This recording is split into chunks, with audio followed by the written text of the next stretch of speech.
Sports. Jim, last year, obviously statistically, you guys had one of the best defenses in the country. You bring back the vast majority of those guys. What do you do now that you're in fall camp to ramp things back up when they've kind of all been through this all over? We want to emphasize those things that we can get better at. You know, being a silver bullet defense means being a top 5 defense. So, you know, we had some significant top 5s, but not all of them. So then we look at those things that can make a difference, like the presentation of our defense. Like, that's a big deal. You know, like, are we showing what we're playing? Now you can get into the details. Are we showing what we're playing, or are we disguising? And then blitzing, right? We need to be more aggressive in terms of the calls, you know, getting more blitzes run, more pressures run, getting our D linemen one-on-one matchups. So then, you know, when you and we track it, right? So then when you call a blitz, I tell them it's like running an offensive play. Everybody has an assignment, you know. So then we track, you know, our blitzes. Not even really about making plays right now. You're not hitting the quarterback. Just is everyone doing the right things? And you track that. And because I can't call it unless we're at least all on the right track. So you know, when you look at those areas you can get better at. Those are 2 that come to mind.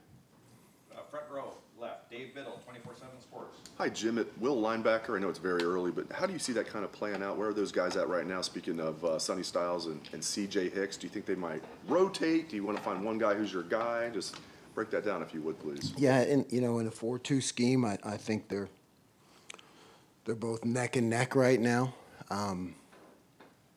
You know, we got to continue to look at and create more ways to get all 3 of them on the field. You know, take the nickel out. You know, so I think our depth at nickel concerns me. You know, hopefully, you know, Lorenzo has been hurt. He's coming back, but hopefully he'll fill that. You know, right now at that, you know, behind Jordan, you know, everybody's kind of taking shots. Jermaine's taking some shots. Denzel's taking some shots. Everybody's learning the position. But, you know, Sonny, if you remember, the plan initially last year was playing that nickel Sam, you know, until Lathan got hurt and we had to move him back. So I feel like we can get all 3 of them in the game a significant amount. Deep right, Jeremy Birmingham, the podcast, Dot in the Eyes. Jim, entering year 3, obviously the first 2 years have been a little different. First year felt maybe a little aggressive and got beat a lot on big plays. Last year was kind of the opposite. How do you find a balance of that heading into year 3, and is it really important to you that the defense be multiple this year and do different things? You already mentioned getting the nickel off the field more, but maybe more mixing up the fronts, et cetera. Multiple, yes. A lot of that happens with disguise, but more calls out of the base look, I would say. You know, more attack defenses out of the base look. And, yeah, it's a constant adjustment. It's a constant adjustment. And always learning, always studying, because you're at year 1,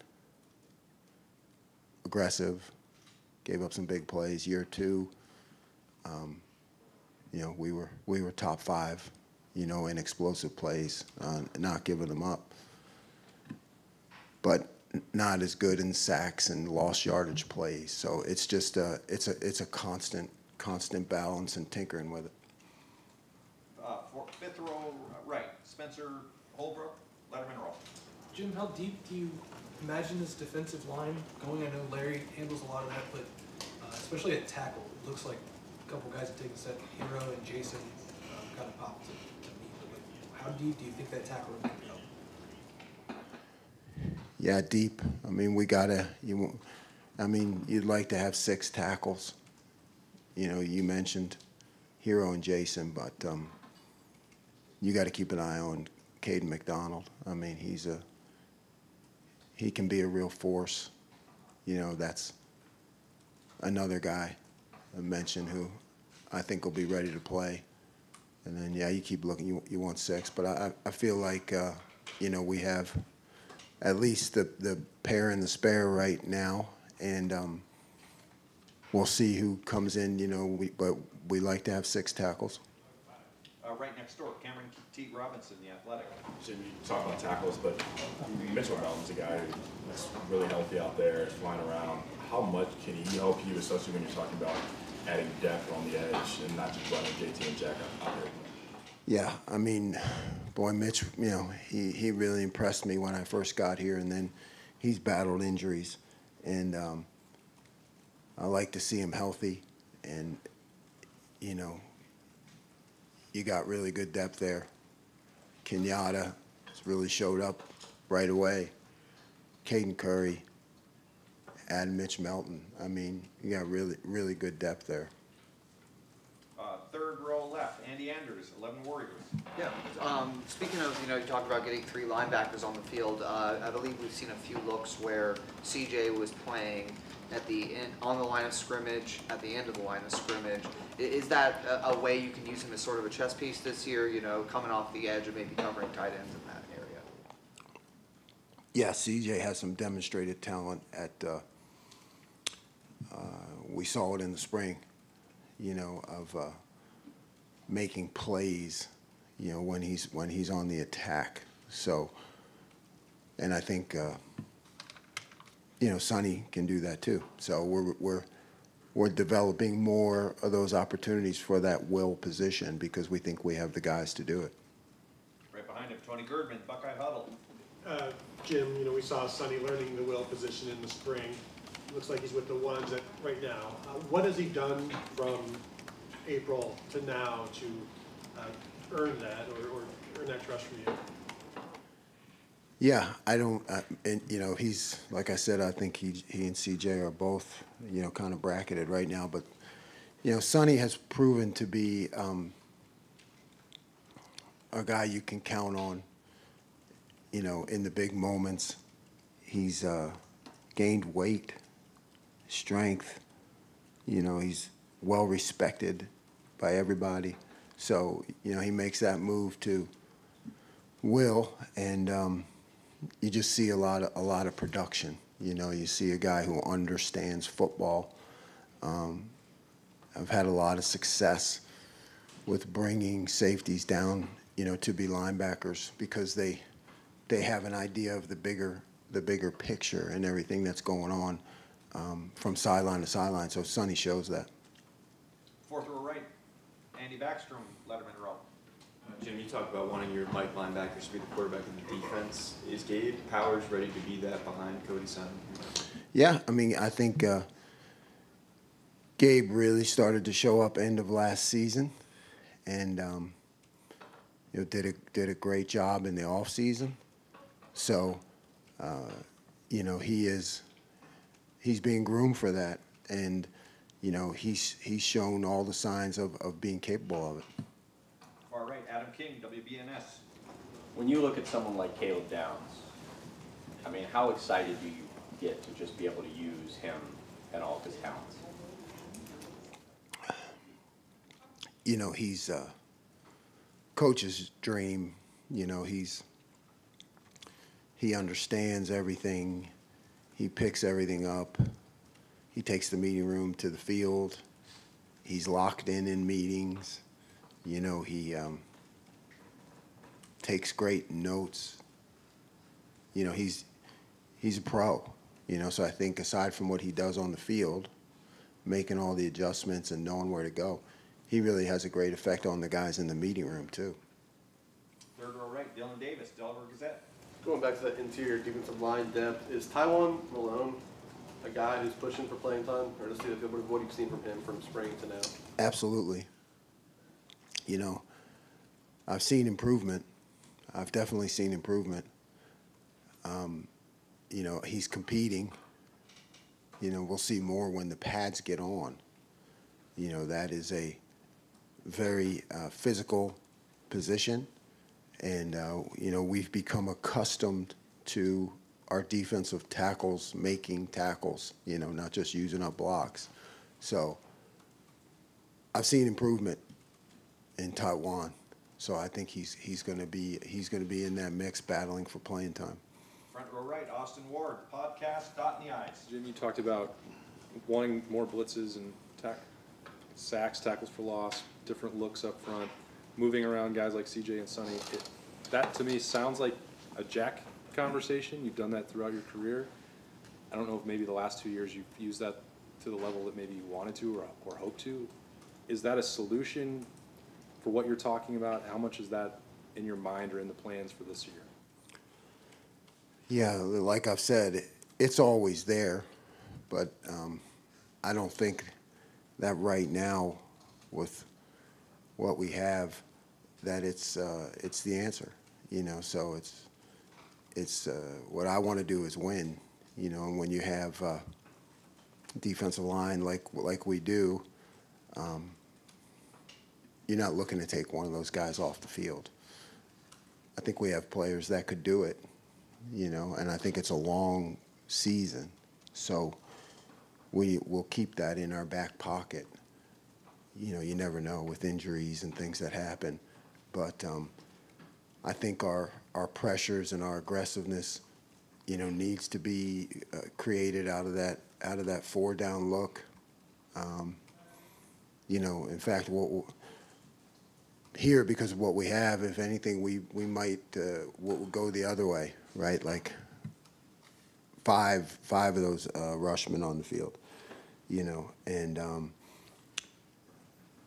particularly in passing situations, and then you have you have ends here who can drop at times and do different things. You just have to always balance. Okay, if we drop a JT or a Jack, then what are we giving up by them rushing? That's how they help us the most. So, I think while the Jack position will always be, available to us, I think here we have to just create more pressures out of the 4-down look. Front row middle, Bill Rabinowitz, Columbus Dispatch. It's hard to tell without pads. But it looks like everything that people thought about this defense looks to be. I mean, guys are not getting open very often. Again, given the caveat that you're not in pads and all that, what are your impressions of the first 2 days? Yeah, I think the first 2 days, like I said, we've been focused on basics. We do the basics, go against the offense, do the basics, and then kind of go off on our own and work on some things, But I'm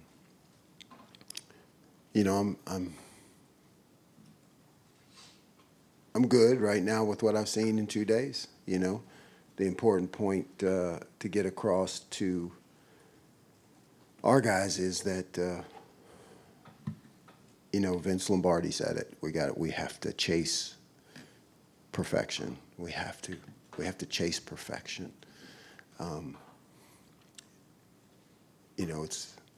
It's impossible, but you catch excellence in the process, and we can never be satisfied with just being good. I mean, we have the guys to really reach for perfection, and we just got to keep pushing for that. So I've seen good things, like you said. I've seen us cover guys, fit the right gaps, do that, and now, we got to keep pushing them. We got to keep pushing them, and just always chase to be the best in the country. Right behind him, Stephen Means, Cleveland.com. Kind of a bigger picture thing. When you came here, I think you were known as a pretty aggressive play caller, and how you went about things. In fact, you talked about that and wanted to dictate the offense. And in fact, the first play call here, you sent Denzel Burke on the blitz. Now, you got burned on it, but you kind of had talked about living with 3 to 5 big plays, and you'd live with that. And then maybe it burned you later on in the year, and it felt like you backed off of that last year a little bit. And then it felt like sometimes teams were able to drive on you. Now that you're in year 3, and you've got a lot of guys here who have played a lot of football in this system, is there a middle ground, a balance you're trying to find where maybe you don't always have to be as aggressive as you were at other stops because of what the talent is, but also picking the right moments to be aggressive so you're not, you can get off the field a little quicker and create some of those turnovers and havoc that you're talking about. Yeah, that's the key. That's the key. You look at our last game, and we had a shutout, pretty close to the fourth quarter, and sometimes you reach those points here where you just, I don't want to be the one to mess them up. I want them to be able to. It's not about what I know or being creative. When we're going good, I think that's the balance. We're going good. Hey, we're going good. Let's just keep it going. But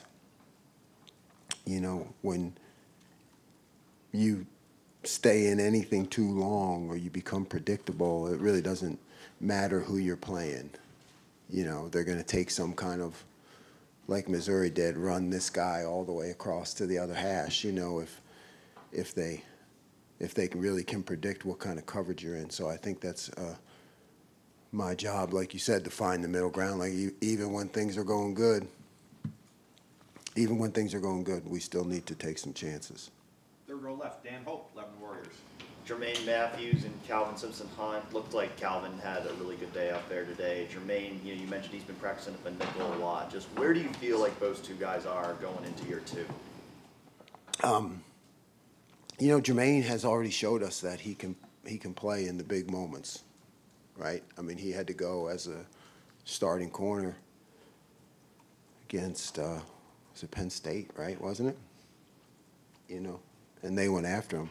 So Jermaine has already shown that he can be a gamer, and that's why he's some nickel. We're trying to find a home for him, and I think Calvin is still proving himself. Look like I'm with you. It looked like he had a good day today. So we just need to see more good days out of him. But I know Jermaine is going to be there, come game time. Second row left, Steve Hellwagen, 24/7 Sports. Coach, I noticed on the national stats you guys are great in just about everything, but you were like lower 20% in turnovers. 11 turnovers in a 13-game season, and I think, 4 fumbles and 7 interceptions. Just what part of, I guess, the overall thought, teaching, mindset goes into producing a few more of those? And you're so close to being where you want to be. No, you're right. That's the one I didn't mention. I mentioned things that we tracked this spring and will track in fall camp are the presentation, our blitzes, our blitz execution, and then our turnovers.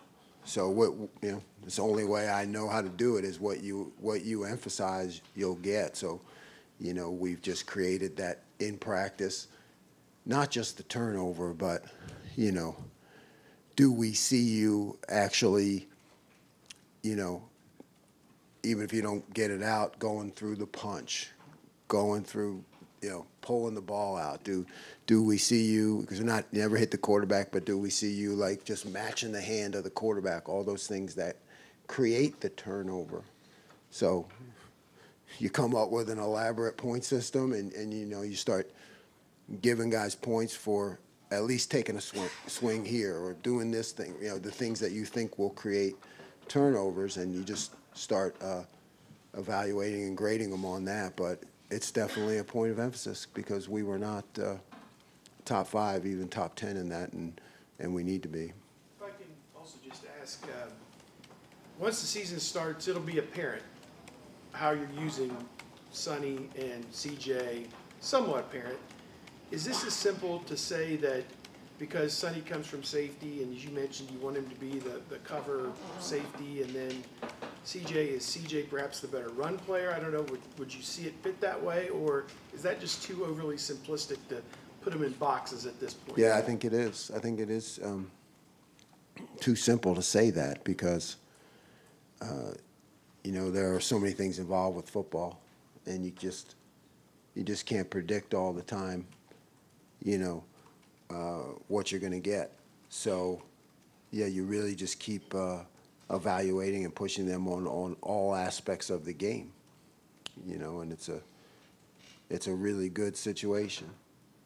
But you're right, once game time comes, you know, everybody will see it, and we'll see it, and you know, we'll keep creating opportunities for them to do what they do best. You know, like you try to learn what they do best, and then when they're in the game, you call those things. But I think it's going good right now because they're both showing up. Front row, Joey Kaufman, Columbus Dispatch.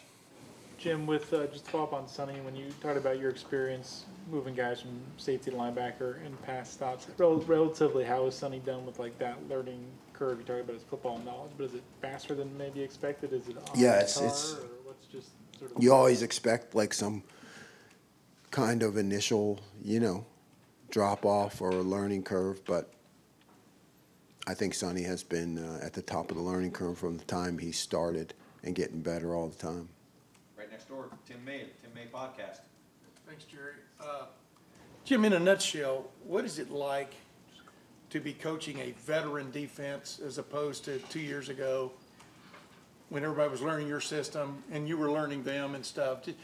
You know, not a lot of people have been in your kind of position where you can like really explain the difference. And is it like teaching an upper level course? Is it like teaching a master's type course? What is it like out there? Yeah, it's definitely an upper level course. You know, and I think there's just more confidence that guys are going to be able to make the adjustments themselves, you know. Obviously, I put a lot of pressure on myself to be right all the time, but I'm not. So when you get different things that happen or formations that happen in the course of a game, you know, you can expect that those guys will be able to fix it on the field, you know. In case in point, where did you see Jack Sawyer just take that leap last year? And I'm telling you, he looks like a different guy. You've been out there in practice now, at least from my vantage point. What have you seen just come right with him, or the light bulb come on, so to speak? Confidence, you know, end of last season, you know, great bowl game. You know, he just confidence, and you know, Jack is always a really good-natured personality, but you can see like how serious he is about his craft, you know, and he's just he has seemed to really advance it to next level stuff, you know. Yeah, and he seems to be an example of what I'm talking about guys that were here that have now blossomed under the system, right? Yes. I mean, yes. From a potential standpoint, where it can take you. Yeah. When he makes a mistake, you know, I don't even get to yell at him because he holds up his hand. I got it, you know, I got it. You know, that kind of thing, you know, and we're glad to have him, that's for sure. Got time for two more. Right behind him, Bill Landis, the podcast, Kings of the North. Jim, do you see a way for Arvell Reese to help you guys defensively this year? And I guess long term, do you view him as more that will linebacker type, or a Mike linebacker, or line of scrimmage player? Just how do you see that playing out? Yeah, I was thinking about that today, actually. Talented, you know, talented, and just has made great strides, you know. How's he going to fit in this year? I don't know, you know. We got to get him those game reps and see how he handles it, you know, to really prove himself that he understands the concepts of the defense, and you know, he's come a long way in a year.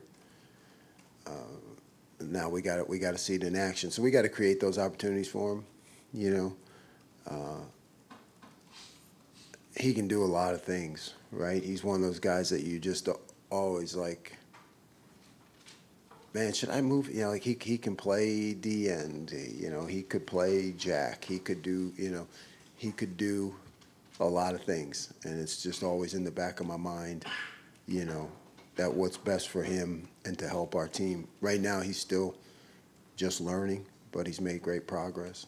And Final question, fourth row left, Joe Nugent, WCMH. Jeremiah Smith doesn't appear to have too many issues with one-on-one defense. From a defensive perspective, what do you make of his talent as a true freshman? Yeah, he's shown right away that you know, he can handle anything you throw at him, and if you put him in a one-on-one situation, you know, even against our best, you're kind of holding your breath. I know it makes our guys better. Iron sharpens iron, but everything I've seen from him is just you know, not only great talent but great maturity. Coach, thank you very much. Thanks, Jim. Thank you. Bill Mick.